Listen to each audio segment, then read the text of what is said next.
À travers son parcours exceptionnel, ses œuvres et son engagement éducatif, elle a su inspirer des générations de jeunes, en particulier les filles, à se lancer dans des disciplines souvent perçues comme complexes. Au cours de ce numéro du Salon de la Réflexion, nous découvrirons comment ses premiers pas en mathématiques l'ont conduite à devenir une référence internationale. Elle partagera avec nous les défis et les succès qui ont marqué son parcours. Immergeons ensemble dans cet échange riche en enseignements qui met en lumière le potentiel des sciences et la passion qui anime une des figures les plus influentes du domaine mathématique en Afrique. Je suis le professeur Guidi Wanja Joséphine, professeur des universités en mathématiques. Je suis agrégé et docteur d'État en mathématiques.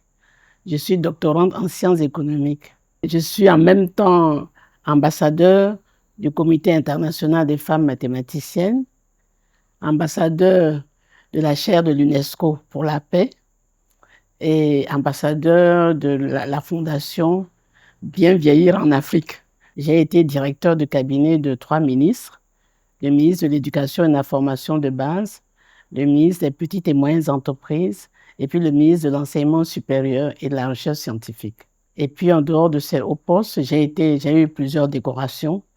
J'ai été commandeur dans l'Ordre national du mérite national de l'Éducation nationale et commandeur dans l'Ordre du mérite national, dont la décoration m'a été donnée par Madame la grande chancelière, Madame Diabaté Henriette.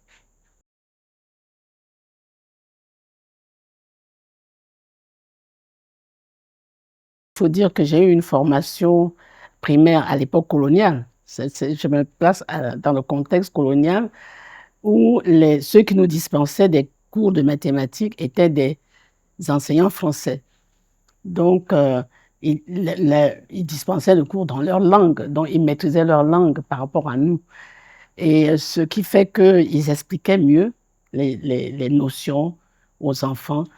Et en même temps, je reconnais que mes professeurs de mathématiques étaient des femmes. Les instituteurs, les institutrices, c'était des femmes, des Françaises. Et puis, quand je suis allée, mes parents m'ont envoyée en France en classe de troisième, j'ai trouvé dans les collèges, les lycées, que des professeurs femmes.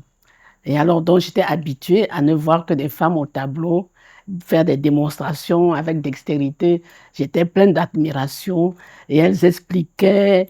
Vous savez, la femme, elle est très minutieuse, donc elle expliquait avec amour sa passion pour les mathématiques, de sorte que on ne pouvait que aimer les mathématiques. Voilà d'où vient ma passion en mathématiques.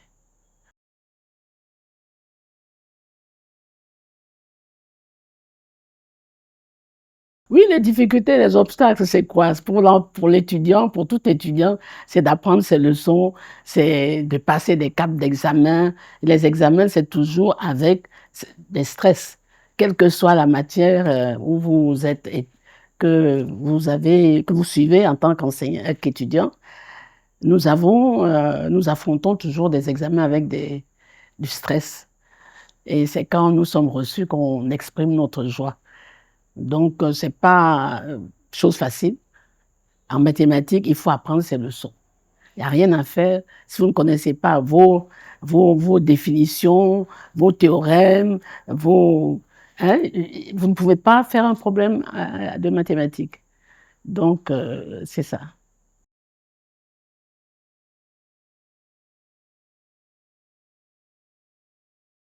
Disons, marquer, vous savez, vous êtes étudiant, vous rentrez dans un créneau, ceux que vous avez devant vous, ce sont vos professeurs.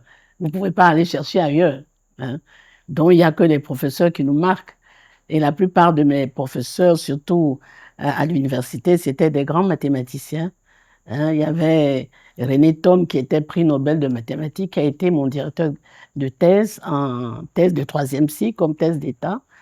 Et il y avait aussi Jean-Pierre Aubin, qui était professeur à l'Université Paris-Dauphine, qui était professeur émérite à l'École polytechnique, dont je n'ai eu que des grands professeurs qui m'encourageaient à faire des mathématiques.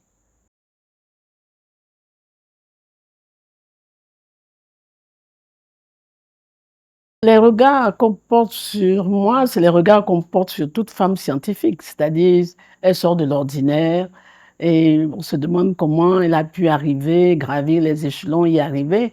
Mais c'est avec beaucoup de difficultés qu'on y va quand on est femme, parce qu'on se retrouve, je me suis retrouvée en amphi, presque la seule noire pendant tout ce parcours. Et il y avait la seule femme. Donc, vous voyez que c'est pas facile. Mais lorsque vous passez au-delà du sexe, de l'âge et tout ça là, que vous avez la science n'a pas de sexe, la science n'a pas d'âge, alors là, votre esprit est bien disposé à aborder tout ce qui est abstraction, puisque nous rentrons dans le cadre des abstractions. Nous sommes passés des mathématiques concrètes à l'abstraction qui fait partie des rêves. Quand vous faites c'est comme si vous rêvez.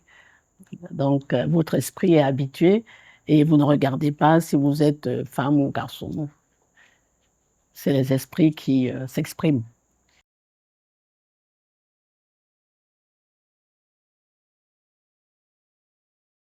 Yao Krakamat, c'est une bande dessinée.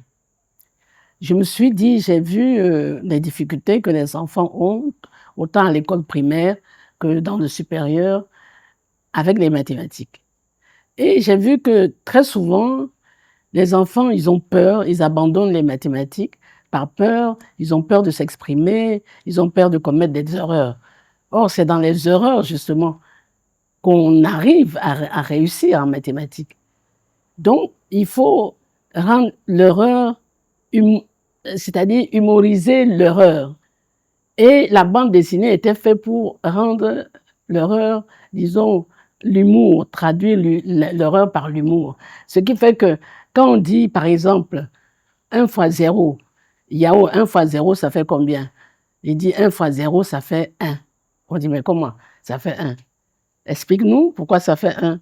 Yao dit, mais oui, mais 0, ça veut dire c'est rien. Mais quand vous multipliez 1 par rien, c'est que vous n'avez rien fait. Donc il reste 1. Vous voyez la logique de Yao? C'est une logique, hein? Mais il faut lui expliquer ce que c'est que le 0.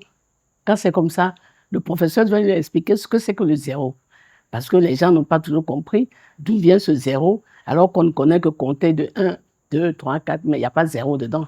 Donc, il y a des gags comme ça que Yao affronte, et puis après, ça amène le professeur à lui expliquer un certain nombre de choses. Et je me souviens à l'époque, même aujourd'hui, parce que c'est en 85 que j'ai sorti ce livre, et les jeunes qui étaient élèves de 85 sont des parents aujourd'hui. Ils me disaient, mais pourquoi, même le professeur, vous ne sortez pas d'autres bandes dessinées comme... J'ai dit, mais j'avais un dessinateur qui s'appelait Jess Sabi. Il avait vraiment un crayon très bien pour dessiner mes personnages. Mais après, j'ai fait des castings, je n'ai pas pu... Il a émigré aux États-Unis. J'ai fait des castings, je n'ai pas pu trouver d'autres. Et puis, bon, je ne pouvais pas continuer dans la bande dessinée, mais je n'ai fait que des ouvrages écrits. Pourtant, la bande dessinée véhicule plus facilement la connaissance que les connaissances écrites. Vous savez que nous n'avons pas toujours l'âme à lire.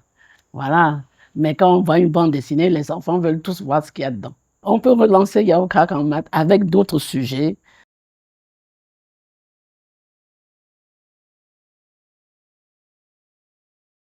Ah oui, très bien. Parce que même quand j'étais l'absence de Jess Sabi, j'avais écrit à l'époque pas mal d'ouvrages parce que j'écrivais. C'était comme une mise en scène, j'écris. Et quand Jess vient, il dessine devant moi et puis on suit ça. Mais si j'ai beaucoup d'écrits qui sont là, qui ne sont pas publiés, comme je peux en trouver, et surtout que je m'intéresse surtout aux mathématiques appliquées. Vous savez que j'ai écrit des livres, par exemple, les élections démocratiques et les mathématiques, pour montrer que les mathématiques sont dans la vie de tous les jours et que les mathématiques, c'est le pouvoir. Si vous savez les connaissances mathématiques, avec la rigueur que cela nous imprime dans notre cerveau et dans notre manière de faire, mais on ne peut pas vous vaincre, quelle que soit la situation que vous trouvez. Situation économique, politique, personne ne peut vous vaincre. Vous avez des outils d'analyse. On ne viendra pas vous voir dire oui, ça c'est comme ça. Vous pouvez analyser et voir si c'est vraiment cela, mathématiquement. Le monde est dirigé par les mathématiques. Regardez les grands dirigeants de ce monde. Ce sont tous des personnalités qui sont passées par des grandes écoles d'ingénieurs mathématiques où les mathématiques sont en abondance. Vous voyez?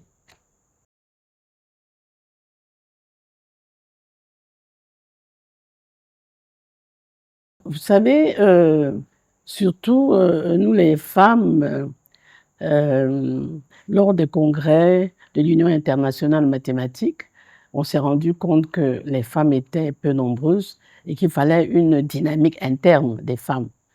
Et c'est pour ça que on a créé à travers le monde l'association des femmes mathématiciennes, que ce soit dans chaque pays, on a créé l'association des femmes mathématiciennes et ces associations mènent des actions sur le plan national, comme il y a des associations sur le plan national, des associations régionales et des associations internationales, comme la Commission internationale des femmes mathématiciennes, qui est un organe un comité de l'Union mathématique internationale.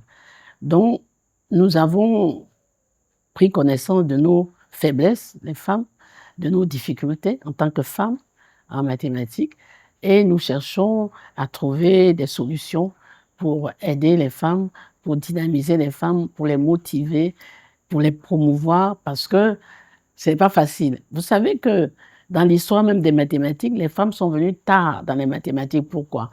Parce que, comme je vous ai dit, on a dit les mathématiques, c'est un pouvoir. Parce que si vous avez, par exemple, une femme mathématicienne qui sait un peu calculer à la maison, que vous gagnez 300 000 francs par mois, que vous venez lui offrir une voiture qui coûte 1 million, elle sait calculer, elle va dire, mais comment tu as fait? Avant que la police scientifique ou la police économique ne débarque, elle a déjà fait le travail. Elle dit, justifie. Et c'est ça, les mathématiques. C'est pas seulement à la maison, c'est partout, dans vos investissements. Donc la femme, elle doit être formée mathématiquement. Maintenant, comment?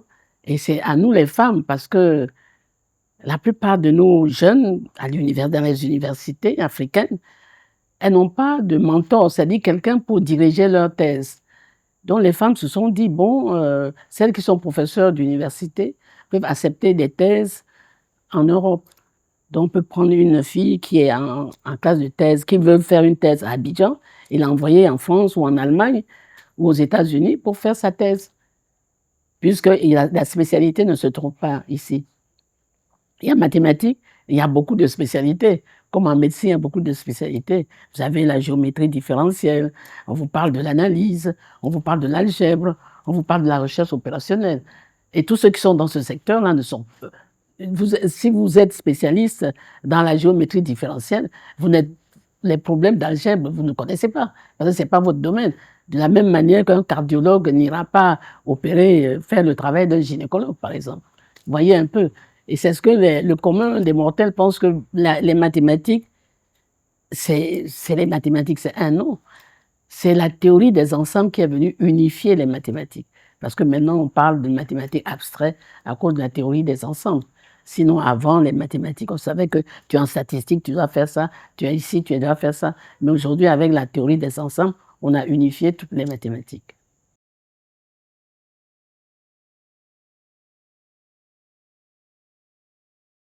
Je suis membre fondatrice de l'Association des femmes mathématiciennes africaines qui a eu lieu à Cape Town, en Afrique du Sud, en 2013. Et nous tenons des workshops régionaux, c'est-à-dire c'est des rencontres des femmes d'un certain niveau, c'est-à-dire elles sont dans les thèses, elles préparent des thèses d'État ou elles sont déjà professeurs d'université, où elles sont chercheurs, elles viennent exposer leurs travaux. Et la plupart du temps, elles viennent et les femmes anglophones sont en avance par rapport aux femmes francophones. Et quand vous allez à ces workshops, nous avons des femmes anglophones qui arrivent avec des bébés sur le dos et qui s'en vont au tableau pour faire leur démonstration avec leur bébé sur le dos, ou bien quand le bébé est endormi, elles mettent leur pain par terre, elles déposent, mais parce que nous sommes entre nous les femmes. Mais si on était dans un milieu mixte, les hommes vont dire, ah mais c'est quoi ça, c'est quoi ça. Donc on sent qu'avec nous, les femmes, nous pouvons aller plus loin. Donc, cette association, nous dynamisons les jeunes filles, les jeunes femmes en mathématiques. Et sur le plan national, nous avons l'association des jeunes femmes en mathématiques à l'université, dont je suis la marraine. Nous avons la Ligue des professeurs de mathématiques de Côte d'Ivoire, dont je suis la marraine aussi. Et nous avons aussi, j'ai été membre fondatrice de l'association des femmes chercheurs de Côte d'Ivoire. Et nous faisons tous ces efforts pour dire aux femmes de prendre leur destin scientifique en main. Parce que l'Afrique ne se développera pas sans les femmes, sans les mathématiques.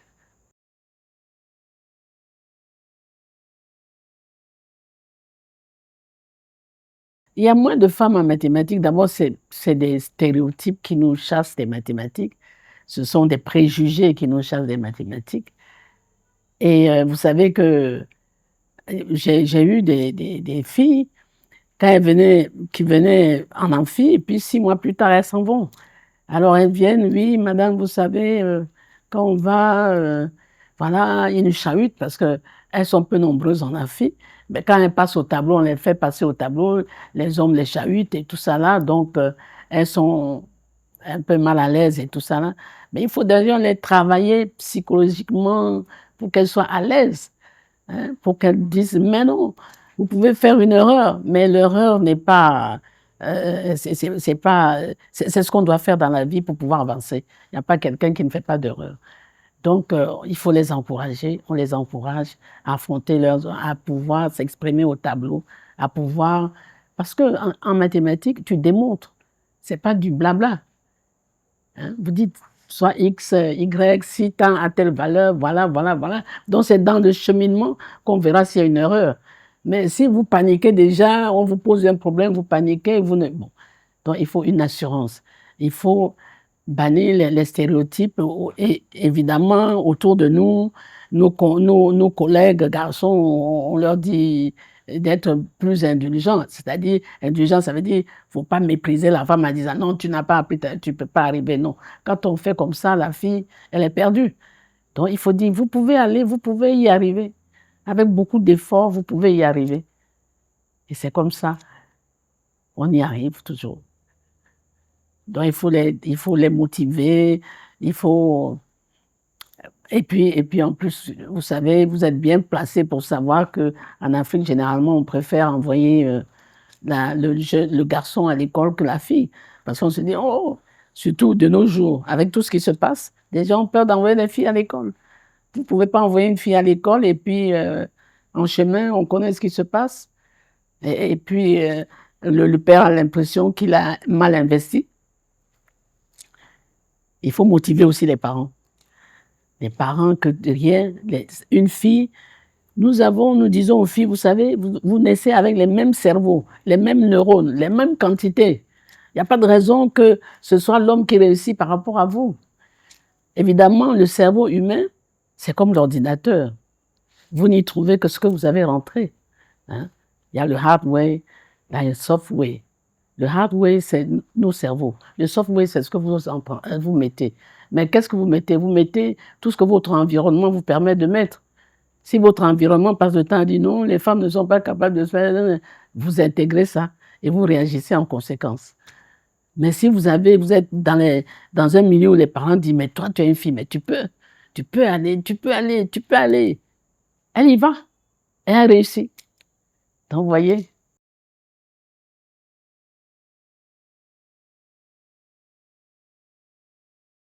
Ma passion, en dehors des mathématiques, c'est la musique.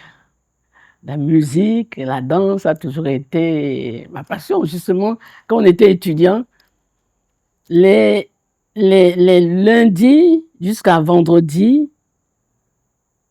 j'étais dans les bibliothèques, dans les amphis. Les gens ne me voyaient pas. Mais vendredi soir, avec des groupes d'amis, on allait en boîte.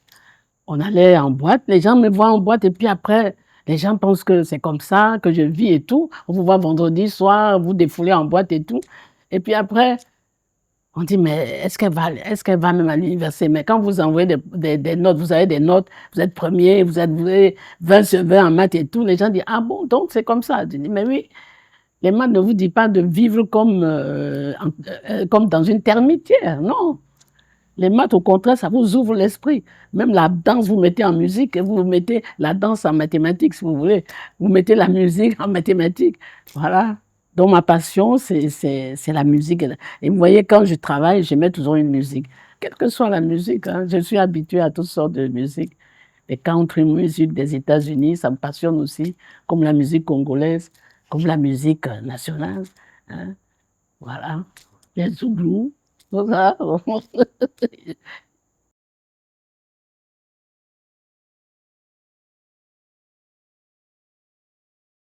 Ah, mais il y a un grand lien. Parce que l'intelligence artificielle, ce sont des programmes informatiques. Vous voulez faire marcher, je veux faire marcher ce tréteau, je conçois un programme informatique qui me permet de faire marcher. L'intelligence artificielle, c'est parce qu'on met intelligence artificielle, mais en base, ce sont des programmes et des programmes informatiques, ce sont des mathématiques.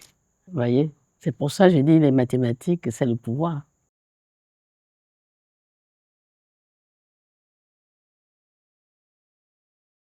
Je dirais seulement que il faut pas que j'occulte que lorsque je devais préparer mon doctorat d'État, l'université n'avait pas les moyens. Et à l'époque, le ministre de l'Éducation nationale s'appelait Paul Akoto-Yaou. Et c'est donc grâce au président Houphouët-Boigny, avec son ministre, que j'ai pu aller à Paris-Dauphine, passer 3 ans pour préparer la thèse d'État, sous les finances personnelles du président Houphouët-Boigny.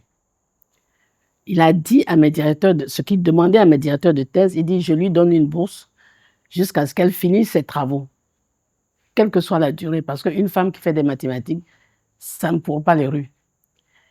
Donc, ce que je vous demande, c'est qu'après cette thèse, après les travaux, je souhaiterais que la thèse soit soutenue à l'université d'Abidjan. Je prendrai en charge tous les membres du jury venus d'ailleurs, en Côte d'Ivoire. Voilà ce que je ferai. Et le séjour, et les voyages, et c'est ce qu'il fit en 1981, quand quand le jury s'est déplacé de Paris-Dauphine ici pour la soutenance de thèse, le président Houphouët-Boigny, après la soutenance, les a reçus, leur a offert des cadeaux et leur a permis, même leur a donné son groupement présidentiel pour aller à Yamoussoukro visiter les plantations et tout ça. Là.